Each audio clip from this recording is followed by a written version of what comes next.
On March 9, 2017, Stanley Black Decker bought the Craftsman name from Sears for $900 million. On paper, it looked like the deal of the decade. Craftsman had been the most trusted tool name in American history for 90 years.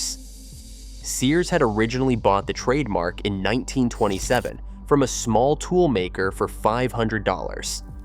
By 2017, it was the most valuable brand asset Sears had left. Look, within 7 years, Stanley's own stock had collapsed from over $200 a share to under $80 a share. They closed factories, and they laid off approximately 7,000 workers. The Craftsman brand became a shadow of what it used to be. Most people walked into Lowe's, saw the red Craftsman logo on the wall, and assumed nothing had changed. Everything had.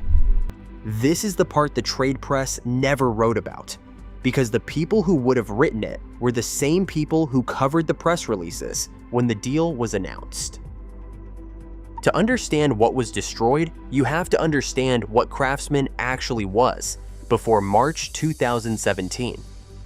Sears acquired the Craftsman trademark in 1927 from a company called Marion Craftsman Tool in a transaction reported at $500. They did not own factories. They did not make tools themselves. What they did was build a network of American manufacturers, contract them to produce specific tools to Sears specifications, and sell those tools under one badge with one promise. If the tool ever broke, Sears would replace it, no questions asked, no receipt needed. That was the lifetime warranty, and for decades it was actually honored. You could walk into any Sears in any town in America with a snapped Craftsman ratchet handle from your dad's toolbox and walk out with a new one. That promise was the foundation of the brand. The manufacturers behind that promise were almost all American. The most important one was a Colorado company called Western Forge. Western Forge was founded in 1965 as a joint venture between Sears and a man named William Schlosser, specifically to make Craftsman tools.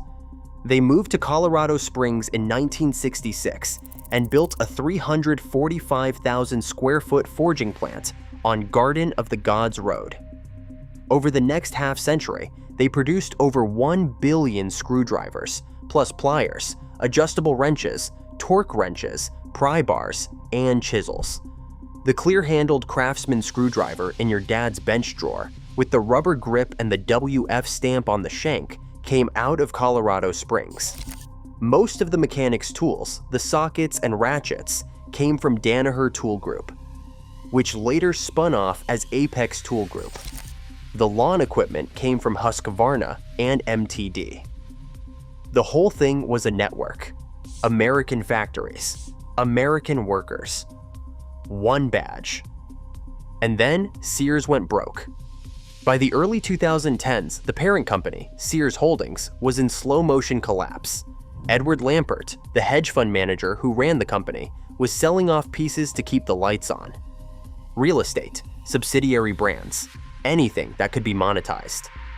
The Craftsman side of the business was the most valuable asset Sears had left, and on January 5th, 2017, Lampert announced the sale to Stanley Black Decker. $525 million in cash at closing, another $250 million 3 years later.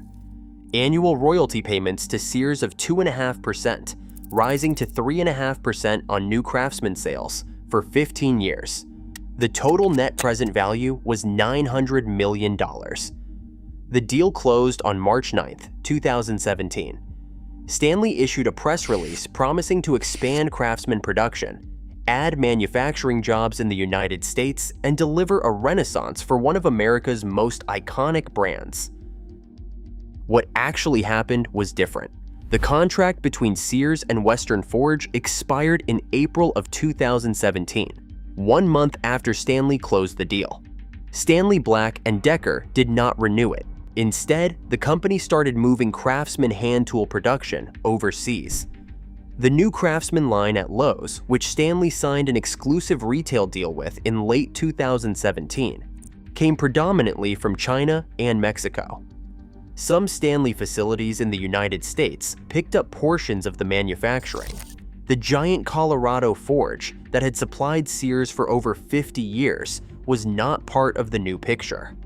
Western Forge tried to survive without Craftsman. They could not.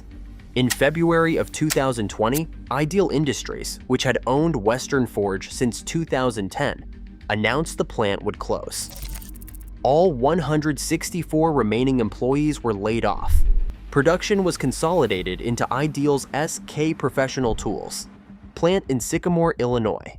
The CEO of Ideal Industries said it directly in the public press release. "We just could not survive the impact of the Craftsman move." 54 years of American screwdrivers ended in a Colorado parking lot. Think about that for a second.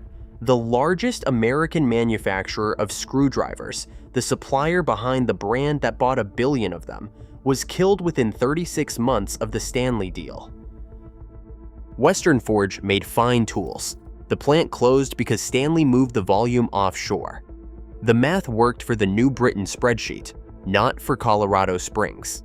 The lawn equipment side of the business has its own story. Craftsman riding mowers, before the sale, were made under contract by 2 companies. Husqvarna, at the AYP plant in Orangeburg, South Carolina, built the higher-end models, which carried Sears model numbers starting with 917. MTD Products in Cleveland, Ohio, built the lower-end stuff, which carried model numbers starting with 247. Same brand on the hood. 2 different factories, 2 different parent companies, 2 different price tiers. None of it was Sears built. All of it was rebadged. After Stanley bought Craftsman, they still did not own a lawnmower factory, so they did the only thing that made financial sense. In September 2018, Stanley Black and Decker bought a 20% stake in MTD Products for $234 million. Then on August 17, 2021, they bought the remaining 80%. Stanley now owned MTD outright, which means Stanley owned the Craftsman badge, and they owned the factory making most of the Craftsman riding mowers, and they owned Cub Cadet, and they owned Troy Built. Same conglomerate, 3 different brands on the floor at Home Depot, all rolling out of the same Ohio and Mississippi plants. The Craftsman model with the 247 prefix on the sticker under the seat is, structurally, a Cub Cadet with red paint. The Husqvarna line at Orangeburg ended around 2018, when Craftsman riders shifted entirely to MTD-built platforms. The current Craftsman lawn tractor at Lowe's carries a label that says "Made in USA" from World Source Parts. Look at that label one more time. "Made in USA" from World Source Parts. That is the language of a marketing department trying to thread a legal needle. And the Craftsman acquisition didn't even work for Stanley. By May of 2021, the SWK ticker hit an all-time high of around $225 a share. Within 18 months, it had fallen to the low 70s, roughly a 60% collapse in about a year and a half. Supply chain costs exploded after COVID. Inventory piled up in warehouses. The DIY tool boom that drove sales during lockdown reversed when interest rates climbed. Stanley was caught with a massive footprint of low-margin retail products and not enough revenue to cover it. In mid-2022, Stanley launched what they called the Global Cost Reduction Program. The target was $2 billion in cost savings over 3 years.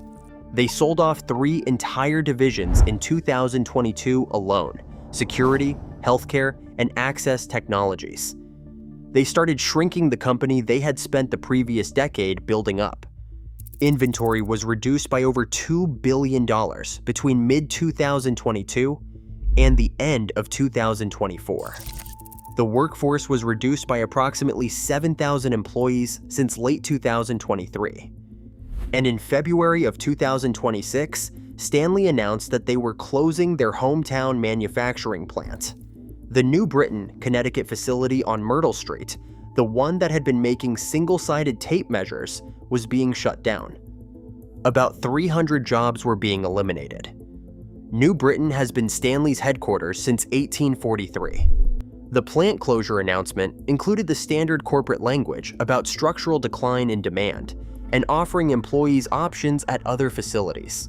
The local TV stations covered it as a layoff story. Most people outside Connecticut never saw it. The lifetime warranty on the new Craftsman tools is, technically, still on the website. The fine print is a different conversation. Replacement is no longer a no questions asked walk-in at any retail counter.